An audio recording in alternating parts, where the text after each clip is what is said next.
Hey, let's talk about the power and the necessity of routines, the beauty of boredom, and why you need to stop living your life with your hair on fire. You see people all the time online talking about being spontaneous and shooting from the hip and living in the moment. That's fine.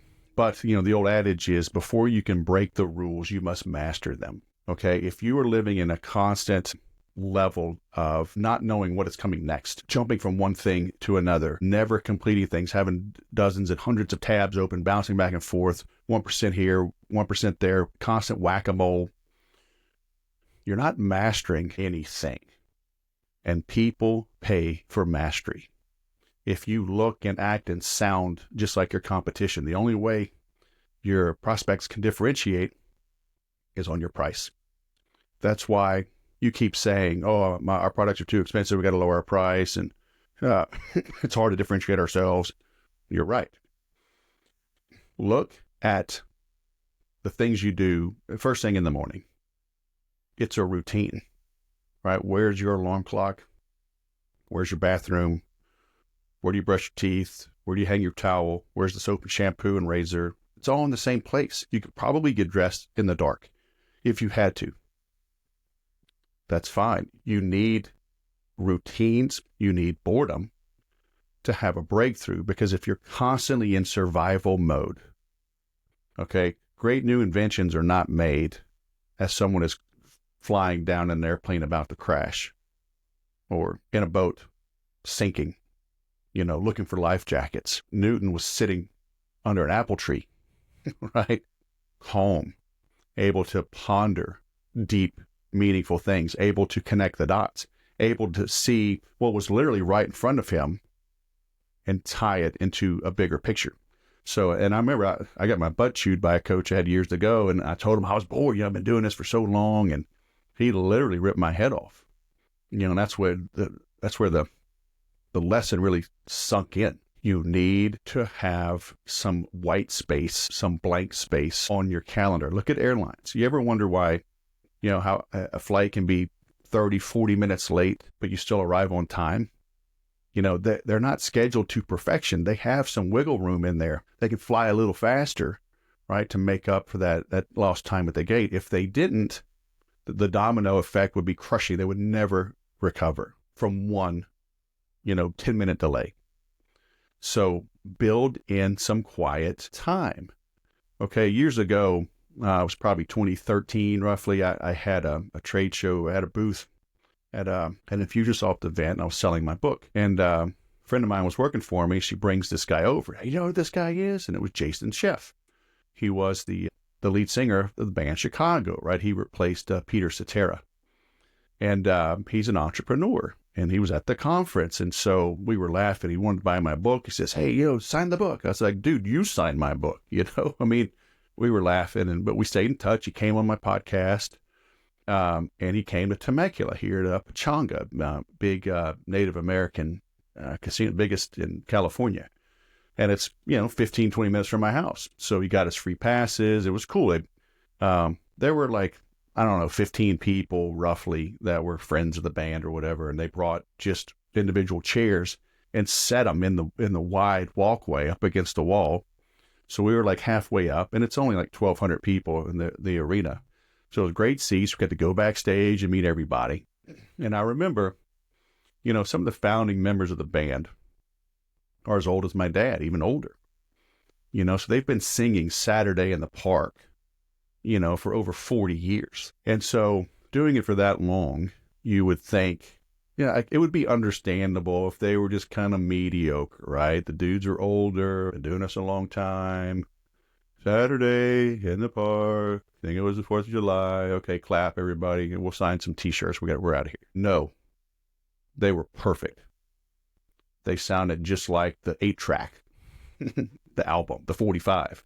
I don't know, the MP3, whatever you're listening to these days. They were perfect because they were professionals.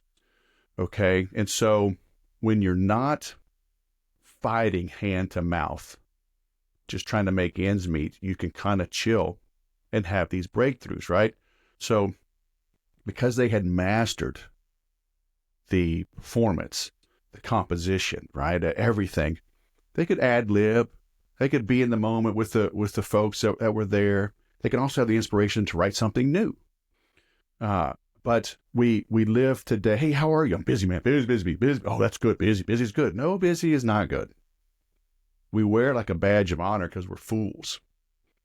You need to figure out what works and drive hard at that. Now, on the flip side, there's always a dichotomy. There's always two sides to every coin. You must dig your well before you're thirsty. That's why Google allows and encourages, and I think enforces, the 20% rule. They want their people spending 20% of their time on a passion project. I think it's like how Gmail and other things were invented by people working on side projects. So I think maybe you spend 10% of your time, 15% maybe, on some side things, but if something is working, go hard in that direction. I had a friend here, he's my neighbor, lives right across the street. I don't know, a couple of years ago, he got laid off.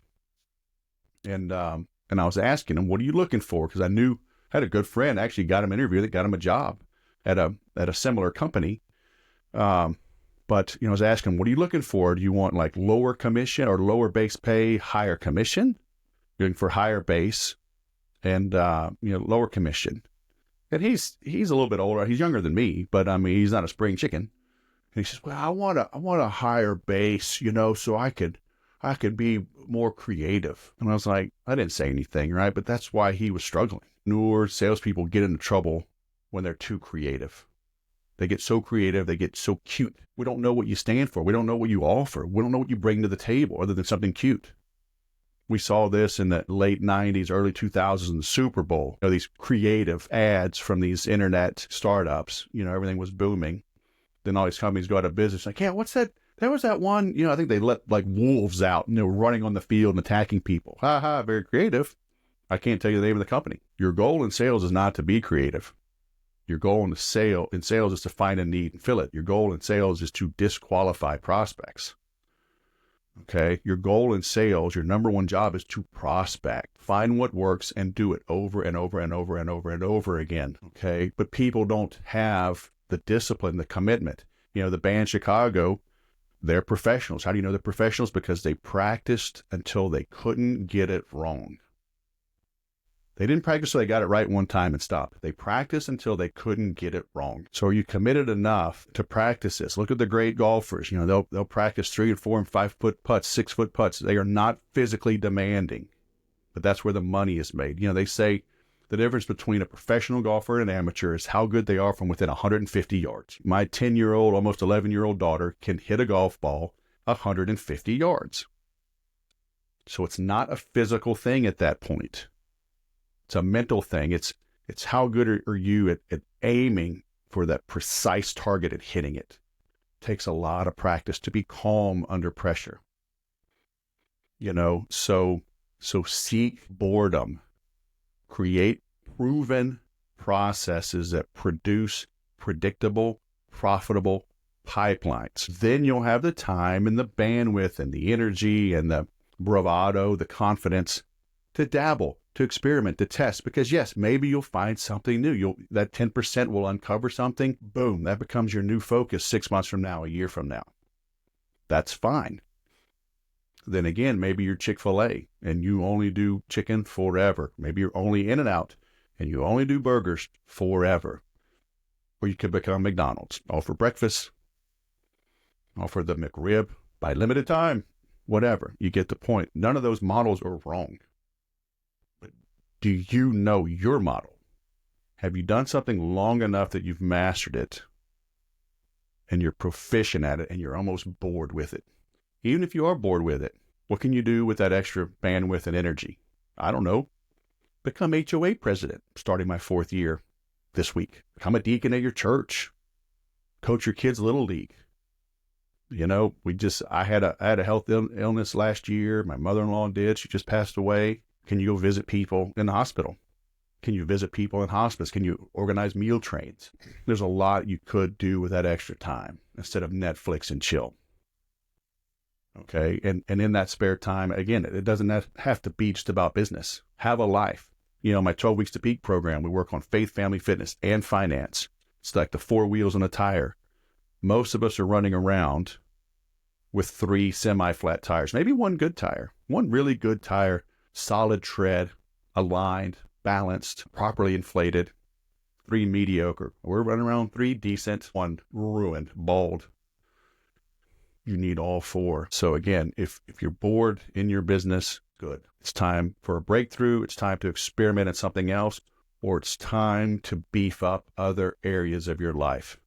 Are you bored in business, but you're overweight, out of shape? Train for a marathon, train for a turkey trot, start doing jujitsu.